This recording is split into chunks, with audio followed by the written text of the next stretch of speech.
Here with Namita Rahani, who is the owner and CEO of Spa Genie. How did you get into helping spas with their online social media? And now what you do is you work with spas around Dubai as well, and to help them with that factor. And then you came up with an idea for Spa Genie. What is that? Hi, this is Amir Anzur from Webpreneur University.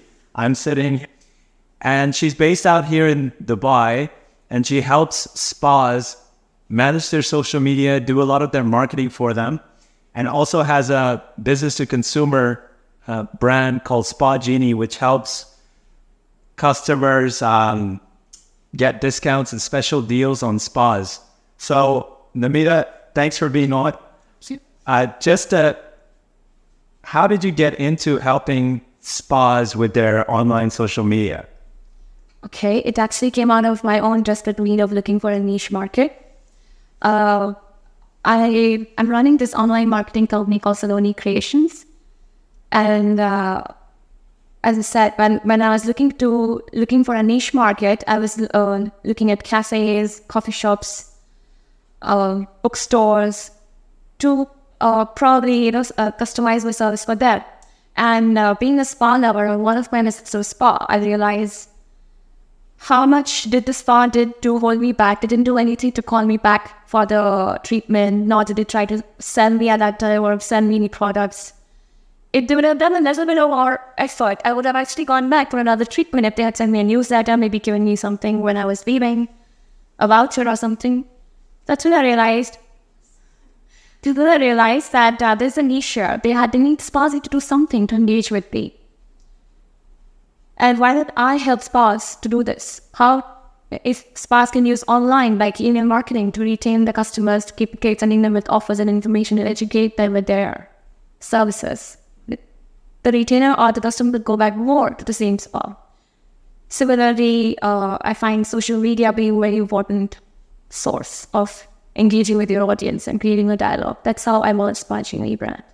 Wow. So basically you were a customer in spas, you enjoyed going to spas, and you just realized that they could make more money from you as a customer. And it's something to retain, yeah. And now what you do is you work with spas around Dubai at the moment to help them with that factor. Now, what typically happens, let's say if I'm a spa owner, and I need your help, I need to get more customers, make more money. What are you going to do? What happens?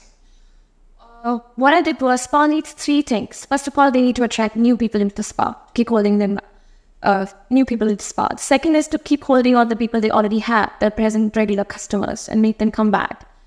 And the third is ask for referrals. Referrals is a very important part of any spa business. So after great research and study, I'd spent a lot of time online, about 6 months researching on spas and working on them, studying more about them rather. I created 3 programs for spas which was catering to these 3 important sectors or areas where the spa need to work on. First is I used online marketing, banner advertising to create new customers, linked that with programs and everything to capture the customer lead with the phone number, email address, and the name, so you can go back there. And then retain them using email marketing, regular email marketing program. And the third is a referral program. So ask the customer to refer and reward them for referring a client. So it's all using online, again, programming and different kind of softwares that we create. So essentially what happens is it turns, instead of being just a one-off interaction, it keeps them in a loop and it keeps coming back, etc. Okay, so, and that's cool that you found that the internet is a big place, but you found that your focus, you wanted to be the number one in the world in spas. I mean, it's just a nice little niche, and it's high-end spas, right, that you want to focus, or? Mostly from mid to high-end spas we're looking at. Okay. And then you came up with an idea for Spa Genie. What is that? Well, Spa Genie came out of my, again, it came out from my own need, like I said before, was that I was looking for a spa treatment. And because already working with spas, I knew these spas had different offers every month to attract new customers. So I ended up calling, I wasted 2 hours of my time looking for a good offer in some spa. And that's when I wished that God, somebody created a newsletter or some website when I can see all these deals in one go and I don't have to keep wasting my time on the phone. And the idea just told to me, why don't I do it? I'm already in touch with spas. I'm already catering to spa industry. I know them all spa managers and the marketing managers, but just well, run the service myself.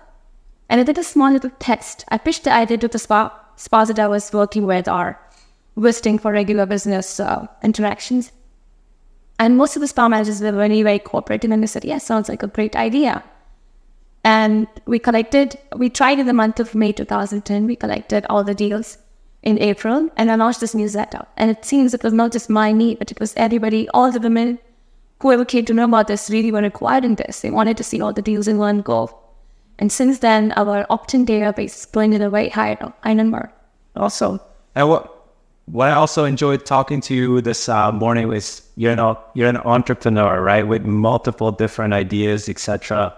How are you finding being an entrepreneur out in Dubai? And what's a good point? And let's say women or even men watching out here, thinking, what's it like to be an entrepreneur? What would you say? What's your day like?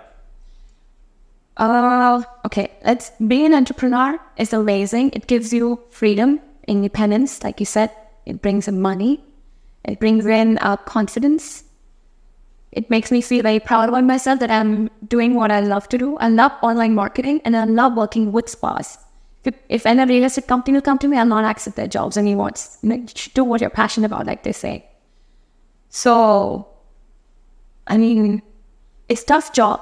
It's when you work in an office, when you leave the office, you're done with it. 5 o'clock, the books are shut and your computer's off and that's it. When you're an entrepreneur, you're working around the clock, I feel. Which is not good. We should have control our time management, they say. But I guess you're so passionate or so much into your business that you forget that. Eventually, I think I'll learn that as well and not keep thinking about my business all the time, 24 hours. I dream of my things, what I do as well now. Imagine they don't even this thing doesn't even be my dreams, but yeah. And how does my day starts like? I start very early in the morning. I start at 5 o'clock. I get up, I do my little meditation, my holy hour. I follow Robin Sharma. I'm in his 5 o'clock. I'm in his 5 o'clock club. So get up, meditate for half an hour, whenever I can. I go for a walk, come back. If I get time, I read. Class at 45 minutes. And then have breakfast and rush to office. That's it. That's how the day starts. But when you start your day, giving yourself some time, putting some time in your own development and then have a nourishing breakfast and trust me, it starts with an amazing help. And you said you found it difficult to work from home. Like I work in the home office and you're saying you can't do that. You like having an office, right? It's important. It creates working from an office. It's a big difference. When you work from home, the kitchen is too close. You eat a lot. In office, there's no option of eating. I just stick to teas and coffees, but that's my main excuse. But otherwise, office keeps more of formal environment. It keeps you more focused.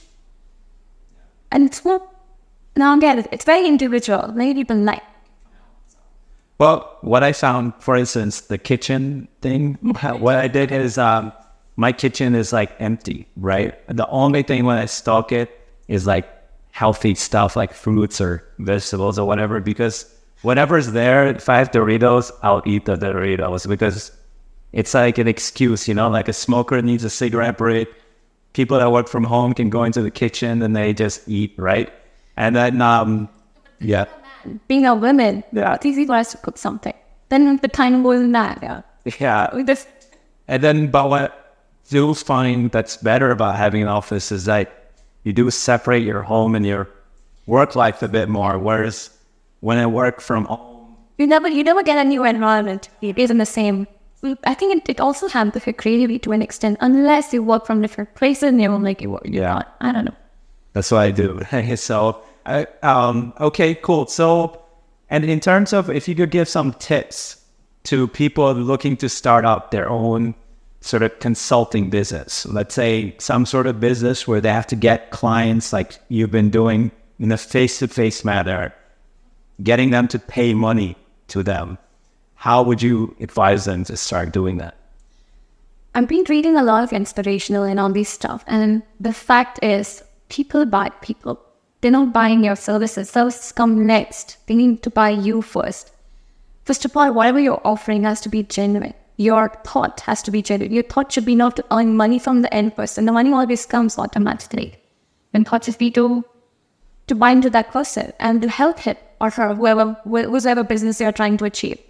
How can you make them prosper? If they are prosperous, the business will automatically come to you. The more money they make, the more money you will make. That's the ideology that I work on. The more I help spas grow their business, the more I help them get more clients. The more I help spread the word around for their spa, the more they will hire me for their services. They never go anywhere as long as they're happy with what I'm giving them. Okay. It makes absolute sense. So thanks, Namita, for spending some time and teaching us. And this is Amir from Weaponry University. You can also check out spagenie.ae to find out more about what Namita is up to. In the meanwhile, this producer, director, and actor will turn off his camera.